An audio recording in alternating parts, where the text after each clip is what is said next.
Chicos, todos a clase. Comienza la hora de historia con Felipe Piña por la Radio Municipal de Florencio Varela. Muy buenas tardes, mi nombre es Romina Galcerano y nos encontramos una vez más en la Radio Municipal en la hora de historia. Recuerden que pueden escucharnos en FM 87.9 o pueden bajarse la aplicación de Android en el celular Radio Municipal FB. También pueden encontrar todo el contenido de la Radio Municipal en la web www.radiomunicipalfb.gov.ar. Nuestro número de WhatsApp para dejarnos un mensajito 11 68 98 75 92. Hoy el profe Piña nos trae una temática muy interesante, el militar y político argentino Juan Manuel de Rosas, quien fuera gobernador de Buenos Aires. Las alumnas y alumnos que nos acompañan hoy son de la escuela número 17 del barrio La Carolina 2. Junto a sus profes Mónica Yestarán y Daniela Santana realizaron unas preguntas muy filosas. También nos dejarán una investigación histórica sobre la conformación de la estación de ferrocarril de Florencio Varela. Pero primero vamos a una tanda muy cortita y ya regresamos con más La Hora de Historia. Vamos al recreo. Y enseguida volvemos a La Hora de Historia. Programa Activar. En Varela te brindamos facilidades de pago para ponerte al día con las tasas municipales. Tenés tiempo hasta el 31 de octubre. Más información en las vías que aparecen en pantalla. Municipalidad de Florencio Varela. La mejor fiesta de música electrónica está en la Radio Municipal. Escucha After Radio DJ todos los viernes a las 20 horas. Hola, soy Justo Lamas y te invito a escuchar El País que Merecemos todos los lunes a las 10 de la mañana. Porque todos y todas merecemos trabajar juntos por un lugar mejor. Nuevas voces se suman para contarte todo lo que pasa en las redes sociales y en el mundo del entretenimiento. Un programa hecho por jóvenes inquietos que te van a traer los mejores contenidos en el aire de la Radio Municipal. Toda la onda y la mejor música la tenés en Reconectados. De lunes a viernes a las 5 p.m. por la Radio Municipal. Recuerden que pueden seguirnos en todas nuestras redes sociales. En Facebook y en Instagram nos buscan como Radio Municipal FB y también tenemos Twitter, @RadioMuniFB. Ahora sí estamos preparados para conocer toda la historia de Juan Manuel de Rosas de la mano del profe Felipe Piña. Seguimos en La Hora de Historia. Hola, ¿cómo les va? Acá estamos nuevamente en La Hora de Historia, en la Radio Municipal de Florencio Varela. Hoy le queremos agradecer a los alumnos y docentes de la Escuela de Educación Secundaria número 17 del barrio La Carolina, y a los profesores Mónica Yestarán y Daniela Santana. Así que, bueno, vamos a hablar de Juan Manuel de Rosas, nada más y nada menos, que nació un 30 de marzo de 1793, aquí en la ciudad de Buenos Aires. Estudió en un colegio privado, el colegio de Argerich, y luego, bueno, se dedicó a las tareas rurales. No tenía mucha vocación para el estudio, no le interesaba demasiado esto, sino más bien las tareas rurales, el campo, así que va a estar ahí en una de las estancias de su familia, aprendiendo las tareas rurales, conviviendo con los peones. Sí va a tener una participación siendo muy joven, siendo prácticamente un niño, a los 13 años, va a participar en las invasiones inglesas como artillero. Es su primera aparición pública, digamos, ¿no? Y después más adelante va a seguir creciendo luego de tener algunas peleas con su familia y empezar a construir su fortuna personal por su cuenta. Es lo que se puede decir alguien que se hace a sí mismo, ¿no? Que va armando una fortuna muy importante, con audacia, con astucia, con capacidad comercial, y se transforma en una persona referente del campo, y Rivadavia lo nombra comandante general de la campaña, que era algo así como alguien con milicias a cargo que controlaba la situación del robo de ganado, la situación del campo, ¿no? Ahí va a adquirir mucho poder, y va a tener una fuerza propia que va a ir creciendo, que son los Colorados del Monte, que responden a Rosas, que se va convirtiendo cada vez más en un referente en el campo, pero una persona con un poder político muy importante a lo largo y a lo ancho de la provincia de Buenos Aires, ¿no? Cuando se produce el fusilamiento del gobernador Dorrego, del que ya hemos hablado aquí en un programa, anterior, Rosas decide enfrentar al fusilador de Dorrego, que es Lavalle. Él va a hacer un breve gobierno, ¿no? Que algunos autores, incluso para nada rosistas, califican de la breve dictadura de Lavalle, ¿no? Son unos pocos meses, pero fíjense qué interesante lo que dice, por ejemplo, Paul Grusac, que es un gran antirrosista, ¿no? Pero dice, por ejemplo, a la corta dictadura militar de Lavalle suministra casos aislados de todos los abusos y delitos oficiales del que la tiranía de Rosas practicaría como régimen. Se lo pone como un antecedente importante. El terror esporádico de los unitarios anunció el endémico de los federales. No es fácil apreciar en qué proporción el primero sea responsable del segundo. Delaciones, adulaciones, destierros, fusilamientos de adversarios, conatos de despojo, distribución de los dineros públicos entre los amigos de la causa. Se ve que Lavalle, en materia de abusos, aparte de su número y tamaño, poco dejaba de innovar a su sucesor. Es interesante, y esto de alguna manera habla de por qué se hablaba de los salvajes unitarios, ¿no? La cantidad de gente que mató a Lavalle en ese breve periodo de gobierno, que alguien como Grusac no trepida en llamar dictadura, la breve dictadura de Lavalle. Bueno, Lavalle es totalmente impopular, hace un gobierno que le cuesta mucho gobernar, tiene enormes dificultades para llevar adelante su gobierno. Recordemos que es electo por una minoría, de una manera muy curiosa. Después de fusilar a Dorrego se hace una elección que consistía en un grupo de ciudadanos que tenían que ponerse o sacarse a la galera. Estamos hablando evidentemente de una clase social muy determinada, ¿no? Por eso se habla de la elección de las galeras.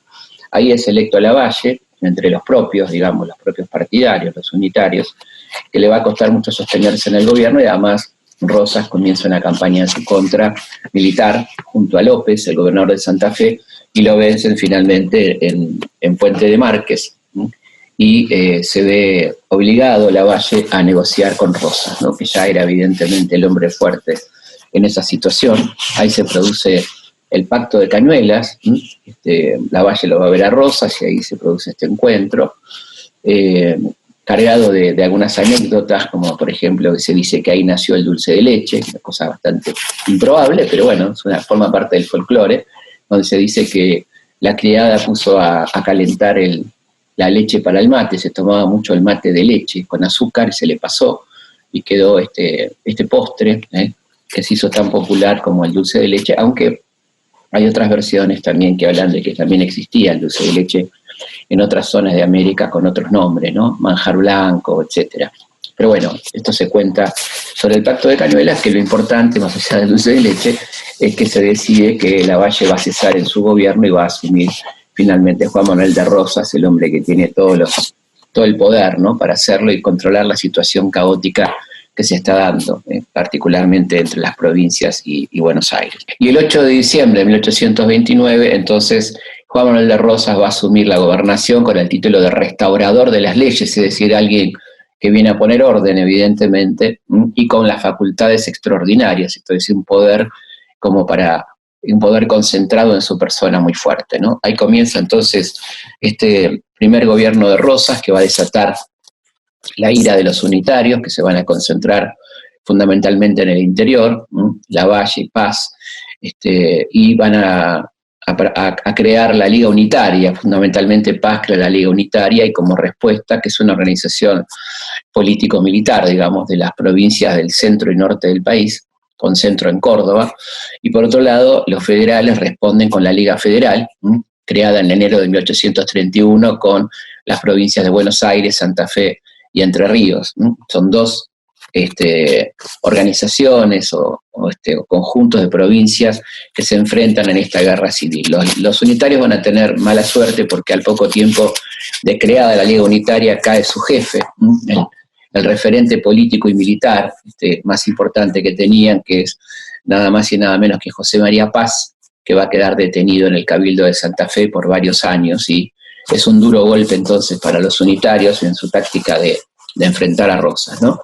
Durante este primer gobierno, Rosas lo que hace es ordenar un poco el erario público, el desastre que había dejado Rivadavia, que Dorrego había empezado a arreglar, pero bueno, el breve gobierno de Lavalle nuevamente arruinó las cosas y incrementó la deuda, hubo emisiones, así que Rosas tenía que reordenar ese desastre que le deja Lavalle, y va a ser un gobierno muy popular entre los sectores populares de Buenos Aires, porque va a controlar los precios máximos, ¿no? Y a la vez va a tener el apoyo de los sectores terratenientes más poderosos que ven en él una garantía de paz, ¿no? Después de este primer gobierno se va a retirar a lo que él plantea como una necesidad, que era el corrimiento de la frontera hacia el sur, la frontera con el Indio, una de las primeras campañas al desierto, como se la llamó, y queda a cargo del gobierno 3 gobernadores que se van a suceder sin demasiada suerte, porque obviamente el poder seguía estando en manos de Rosas, que son Balcarce, Viamonte y Massa. Estamos hablando del periodo que va de 1832 a 1835. En el medio se produce un hecho muy importante, que es la captura por parte de los ingleses del territorio de Malvinas, de una manera aviesa.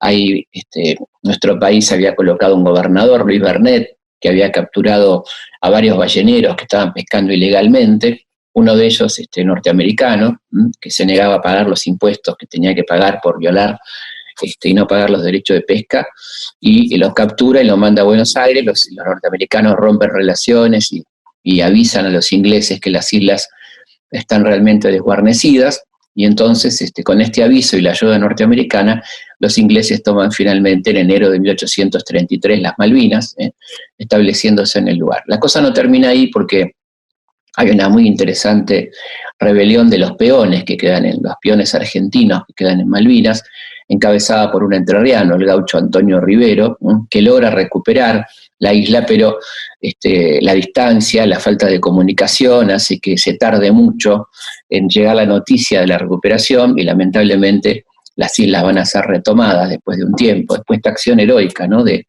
Antonio Rivero, y van a ser recapturadas las islas y conducidos Rivero y sus compañeros a Londres, donde son juzgados, pero increíblemente son declarados inocentes, ¿no? Vuelven a nuestro país. Se dice, no está comprobado, que Rivero va a morir en una de las hazañas de la defensa de la soberanía, que va a ser el combate obligado, del que vamos a hablar en un ratito, ¿no? Bueno, terminado este periodo, este interregno, está terminando este periodo cuando se produce un hecho muy, muy potente, que es el asesinato de Facundo Quiroga, ¿no? Facundo Quiroga era el gran aliado de Rosas en el interior, un hombre clave, un hombre muy importante, muy querido en el centro norte del país por parte de los federales, y volviendo de una misión que se le había encargado para pacificar las provincias del norte, es esperado en un paraje de Córdoba, en Barranca Yaco, y es asesinado por hombres de López, ¿no? Esto tenía que ver con las diferencias que tenía López con Quiroga, aún siendo ambos federales, ¿no? Y por supuesto muchos atribuyeron el crimen a Rosas. Rosas no tenía ningún interés, si bien tenía algunas diferencias con Quiroga, no tenía interés en asesinarlo, ¿no? Pero sí es cierto, y por eso a veces la gente se confunde, que el principal beneficiario del crimen de Quiroga es Rosas, porque la situación se torna imposible, la guerra civil vuelve con mucha crudeza, la gente clama venganza y justicia por la muerte de Facundo, entonces Rosas es la figura que se necesita, así se dice, ¿no? El hombre del momento. Rosas pone como condición para volver al poder que le den, además de las facultades extraordinarias, la suma del poder público. Esto es, en su persona, el poder ejecutivo, el legislativo y el judicial. Esto es lo que ocurre. Entonces, este segundo gobierno será un gobierno muy fuerte, muy duro, muy de poder concentrado, donde van a aparecer algunos elementos como la mazorca, por ejemplo, que es algo así como la policía secreta de Rosas, no tan secreta, pero que suele dar una visión un tanto equivocada de lo que es la mazorca, ¿no? Bueno, muchos pensaron que el responsable de la muerte de Quiroga había sido Rosas, porque claramente fue el principal beneficiario, como veníamos diciendo, pero en realidad el que tuvo que ver con la muerte fue López, a través de los hermanos Reinafé, que eran los gobernantes de la provincia de Córdoba, Santos Pérez, que fue el sicario que lo termina matando. Y esto es interesante porque muchas veces los beneficiarios de una situación política no son necesariamente sus causantes, ¿no? Es decir, Rosas no fue el causante de la muerte de Quiroga, pero fue el que más se benefició por esta situación de la necesidad de la creación de un gobierno fuerte, que es lo que va a ocurrir a partir de entonces, de 1835, cuando asuma el segundo periodo de gobierno, con la suma del poder público, las facultades extraordinarias, el manejo de las relaciones exteriores, el poder ejecutivo, el poder legislativo y el poder judicial. Va a ser un gobierno fuerte donde va a utilizar algunos elementos de coerción, como la mazorca, por ejemplo, ¿no? Que estaba dirigida por lo más rancio de la llamada alta sociedad argentina, ¿no? Uno tiene una imagen de la mazorca como de gente pobre, de gauchos vestidos de rojo, ¿no? Pero la cosa era bastante diferente, ¿no? Si uno mira quién pertenecía a la mazorca, quiénes eran los jefes de la mazorca, quién encabezaba esta organización político-militar, la verdad que llama la atención, ¿no? Parece más bien una reunión VIP, ¿no? Los miembros de la Sociedad Popular Restauradora no eran clandestinos, eran tan honorables, entre comillas, pertenecer a ella, que el diario oficialista La Gaceta Mercantil publicaba periódicamente la nómina. Los apellidos de la mayoría de ellos recompondrían hoy un listado VIP de invitados a las mejores reuniones sociales. Allí estaban José Oromí, Miguel Riglo, Saturnino Unzué, Martín de Iraola, Fermín Irigoyen, Benito Rolón, Eduardo Laíte, Francisco Sáez Valiente, Bernardo Victorica, Vicente Casares, Martín Santa Coloma y Ambrosio Lezica, entre otros, ¿no? Así se componía la mazorca, que era esta organización que se dedicaba a la persecución de los opositores, que, se van a ver engrosados por aquella generación del 37, ¿no? Esta generación de intelectuales que se conforma primero con una actitud como neutral, digamos, diciendo que no son ni rosistas ni antirrosistas, ¿no? Y que tienen una mirada distinta del país. Ahí está Esteban Echeverría, Juan Bautista Alberdi, estos llamados jóvenes románticos de aquel momento que plantean una Argentina distinta, pero que tienen una mirada política más cercana al romanticismo francés, ¿no? Y por esto mismo van a terminar siendo perseguidos por Rosas y muchos van a marchar al exilio, ¿no? Algunos a Montevideo, otros a Santiago de Chile. Y bueno, ahí comienza entonces también esta persecución contra estos opositores llamados los románticos. Una cosa muy importante y positiva que hace el gobierno de Rosas en este segundo gobierno es la ley de aduanas, una ley que protegía los productos nacionales, trataba de ponerle impuestos a aquellos productos importados que se fabricaban en el país, para proteger a los nuestros, una ley que fue muy beneficiosa para las artesanías y las producciones locales, ¿no? Una ley que va a cambiar un poco y va a mejorar el nivel de producción de las economías regionales y también de la economía propia de la provincia de Buenos Aires. Frente a todas estas cosas, la oposición unitaria agita fuertemente contra Rosas en Montevideo y acompaña una acción de invasiva de parte de Francia en 1938, que es el bloqueo francés, que viene acompañado con una invasión de nuestro territorio por parte del general Lavalle, que ingresa cruzando por la zona de Entre Ríos y Corrientes, y es fuertemente rechazado. Él esperaba llegar como un libertador, pero nadie lo acompaña, y ahí comienza entonces, a partir de ese momento, su vida al norte, y va a terminar muriendo en 1840 en absoluta soledad, ¿no? Esperando ser recibido por los argentinos perjudicados por la dictadura, ¿no? El bloqueo francés es resuelto muy bien por parte de Rosas, con un pacto con Macó Arana, es decir, el canciller argentino con el enviado de Francia, que se respeta la libre navegación de los ríos y la soberanía de nuestro país sobre esos ríos, cosa que Francia pretendía violar, y es un antecedente interesante que es muy bien recibido, por ejemplo, por San Martín, que estaba exiliado en Francia y que acompaña diplomáticamente al gobierno argentino, ¿no? Así que entonces es un antecedente interesante, y ahí comienza una muy fluida correspondencia entre San Martín y Rosas, y esta defensa de la soberanía por parte de Rosas hace que San Martín le done el sable en su testamento de 1843. El sable, uno de sus elementos más queridos, va a ser donado a Rosas, ¿no?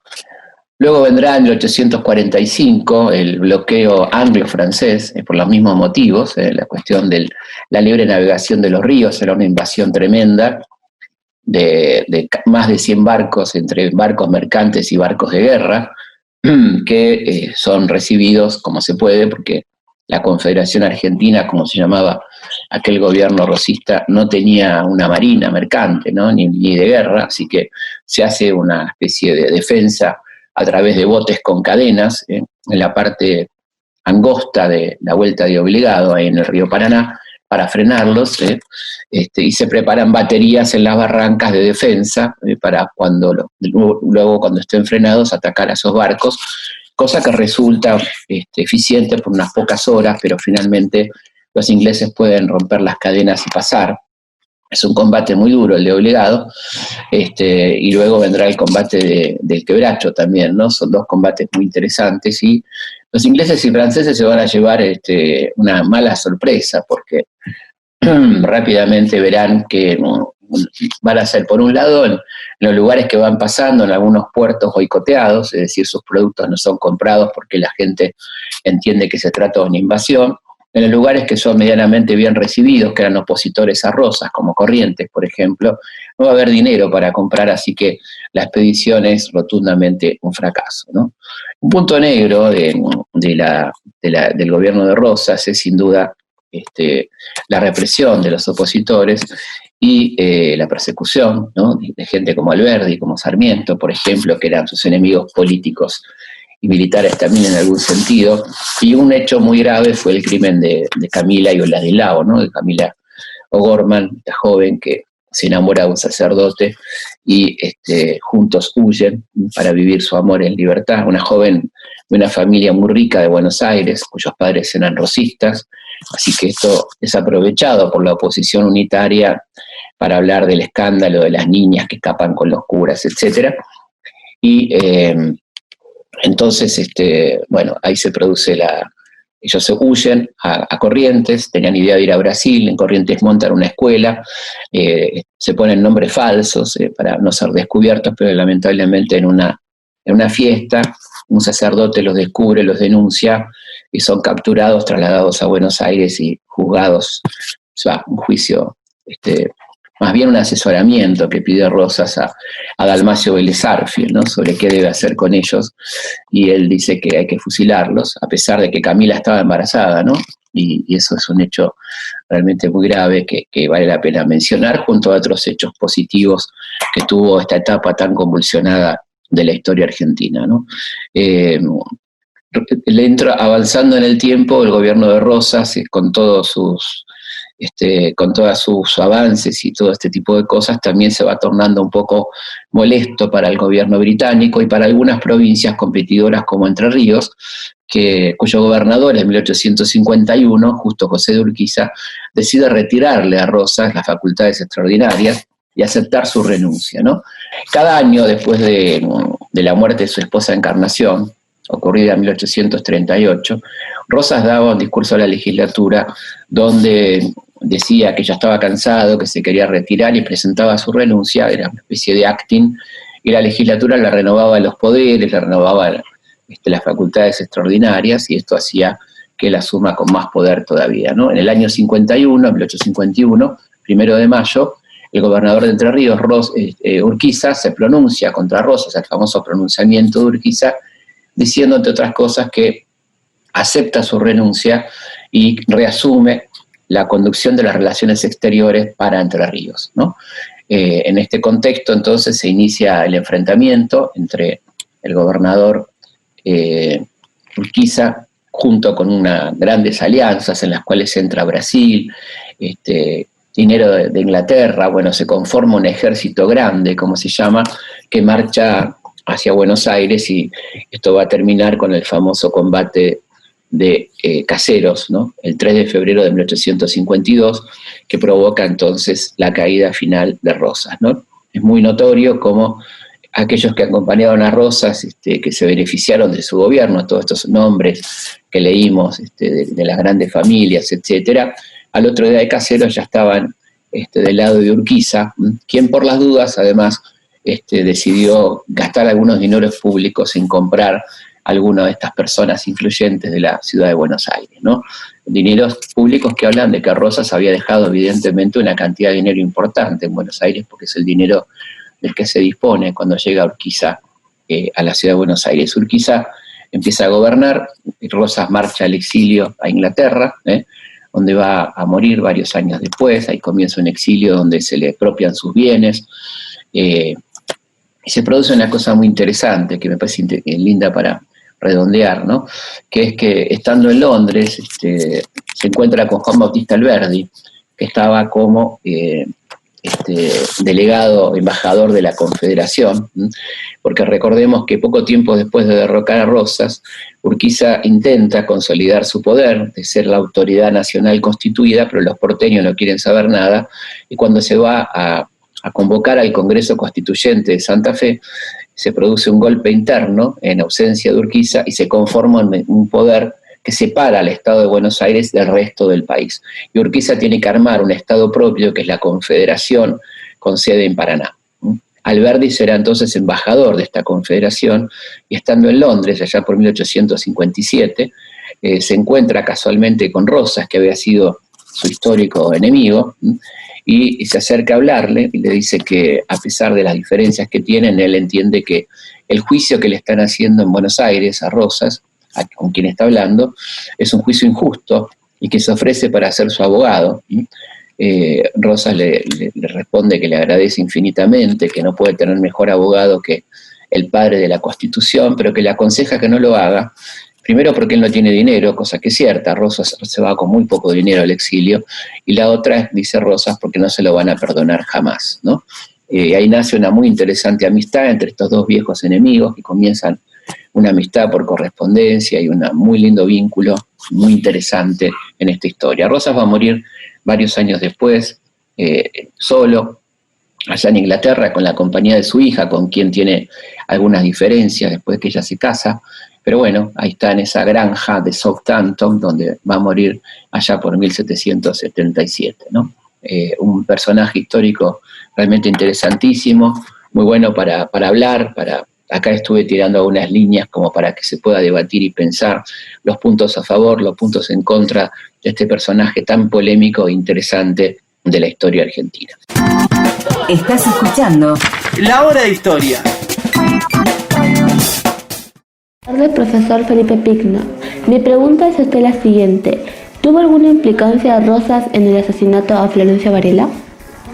Vamos a pasar a las preguntas de los chicos, chicas. Agostina Monge pregunta qué implicancia tenía Rosas en el asesinato de Florencio Varela. Bueno, muchas probablemente. Se supone que pudo haber sido él u Oribe, su aliado, ¿no? en Uruguay, en la banda oriental, responsable intelectual. El autor material es un tal Andrés Cabrera, y todas las sospechas cayeron efectivamente en Rosas o en Oribe, que era la mano derecha de Rosas en la banda oriental, como se decía, ¿no?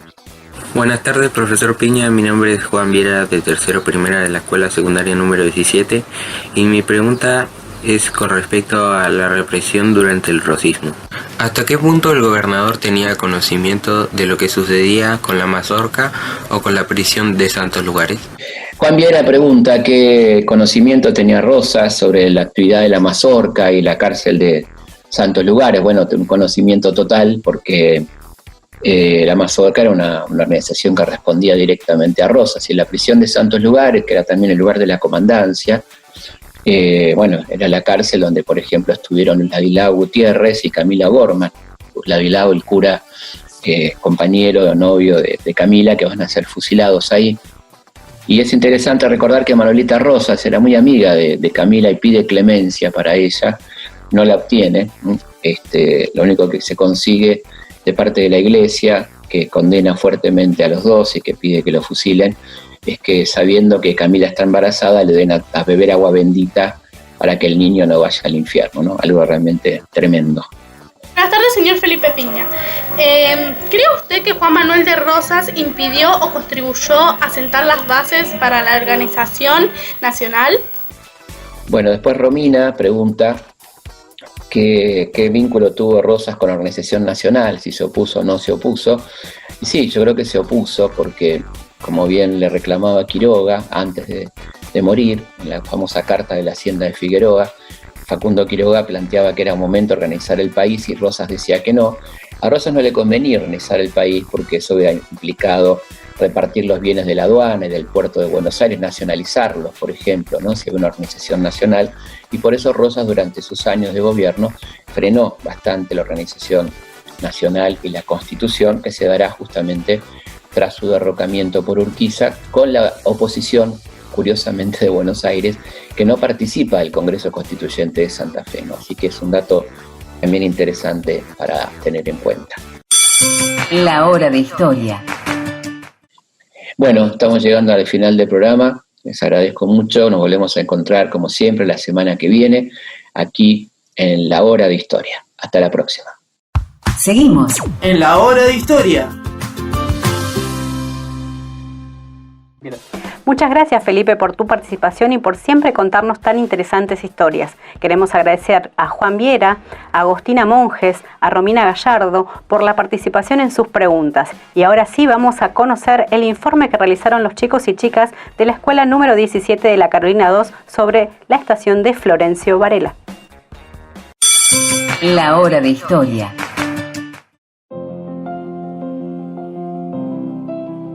Hola, soy Marilyn Servín. Las alumnas participantes del proyecto cursaremos el tercer año de la Escuela de Educación Secundaria número 17, que se encuentra emplazada en el partido de Florencio Varela, más precisamente en el barrio de la Carolina 2. Es muy importante para la continuación de nuestro aprendizaje, en este contexto tan particular, ser partícipe de este tipo de proyecto, ya que nos permite ahondar en nuestra historia nacional y más aún en nuestra historia local. Para empezar a trabajar en el proyecto que nos planteamos, tomamos como referencia el nombre de nuestro distrito, Florencio Varela, su origen y el vínculo con el tema, establecido Juan Manuel de Rosas. Posteriormente, nos introduciremos en el corazón de nuestro trabajo, la estación ferrocarril Florencio Varela. Buenos días, señor Felipe Piña. Soy Gallardo Romina, de tercero segunda, de la secundaria número 17. Voy a estar hablando sobre Florencio Varela. Florencio Varela nace en 1807 en Buenos Aires. Muere asesinado en 1848 en Montevideo por Andrés Cabrera, quien posteriormente fue juzgado y declaró haber respondido a las órdenes de Manuel Oribe. Varela fue poeta, escritor y periodista político. Representó a uno de los más feroces opositores al gobierno de Juan Manuel de Rosas.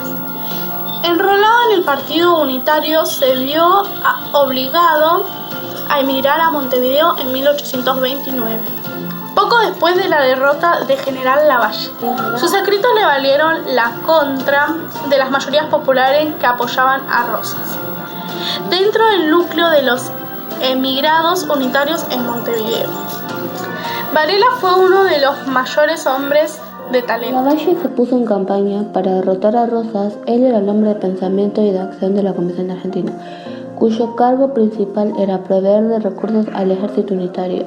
En 1843 fue enviado a Inglaterra por el gobierno colorado de Montevideo en carácter no oficial, pero con la misión especial de que el gobierno británico tomara parte en los negocios de plata, mediante la invasión por medio de una flota, misión que se esperaba. 2 años después, Inglaterra, en defensa de sus intereses, invadió el Río de la Plata, suceso que contó con el apoyo de Varela. Mi nombre es Monjes Agostina y soy de tercero primera. Hola, soy Axel Torales de la escuela número 17 de tercero primera y hoy vengo a hablar de la creación de la estación de Florencio Varela. Los vecinos nucleados elaboraron un petitorio para el gobernador Mariano Acosta, el cual firmó el decreto para la creación del pueblo bajo el nombre de San Juan. Así nace nuestro distrito. Juan de la Cruz Contreras fue uno de los propulsores del movimiento que culminó con el reconocimiento del pueblo y el 11 de febrero de 1873. En 1884 se inauguró el circuito Constitución, La Plata, con estaciones acondicionadas para el uso de pasajeros. Es allí cuando se cambia la denominación a la parada de San Juan y se le coloca Florencio Varela en honor al periodista fallecido. En octubre de 1886, el Poder Ejecutivo Nacional resolvió llamar Florencio Varela a la estación de ferrocarril que unía Buenos Aires con el pueblo de San Juan, lo que dio puntapié para que el 30 de enero de 1891 se promulgue la Ley 2397, que cambió el nombre de San Juan con el mismo partido de Florencio Varela. Podemos decir que el nacimiento del pueblo de San Juan y la creación de la estación de tren y posterior cambio de nombre a Florencio Varela son prácticamente contemporáneos. Buenas tardes, señor Felipe Piña, soy Barrio Nuevo Margarita, tercero segunda, secundaria número 17. Voy a hablar un poco sobre el contexto político. Para hablar de las vías que pasan por la localidad de Florencio Varela, no podemos dejar de analizar la situación política que dio lugar al tendido de las mismas. Estuvo vinculada con una disputa entre el gobernador de la provincia de Buenos Aires, Carlos Tejedor, y el por entonces presidente Nicolás Avellaneda. Se produjo en el marco de una crisis política que enfrentó a los gobiernos por la federalización de la ciudad de Buenos Aires, entre otros conflictos preexistentes. Después del enfrentamiento entre Carlos Tejedor y Nicolás Avellaneda, había asumido como gobernador en el año 1882 Dardo Rocha, que fundó La Plata. A comienzos del año 1884, como dijo mi compañera, el ferrocarril Sud, línea General Roca, que esperaba desde Constitución a Chascomús, pasando por estaciones como Lomas de Zamora, Alejandro Korn, etc.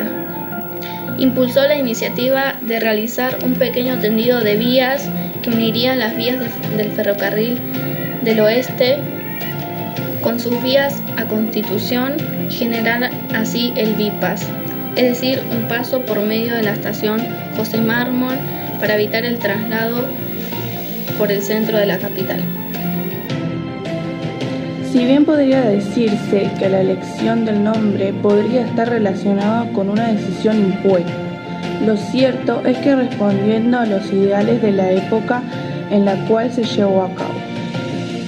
Dardo Rocha respeta la idea de su antecesor Carlos Tejedor de ponerle nombre a las estaciones de sus compañeros ya fallecidos y que habían conformado la Asociación de Mayo, entre los cuales se encontraba Florencio Varela.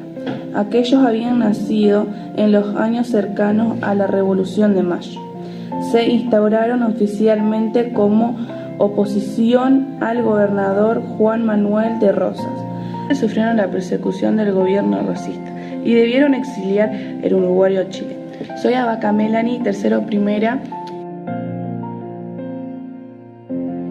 Nuestro escudo distrital, en su extremo superior izquierdo, conmemora, a través de la pluma y el libro, a quien supo llevarla con grandeza. Junto a sus restos versa en su lápida: muerta la libertad, nació la historia, y en su sepulcro, templo de su gloria.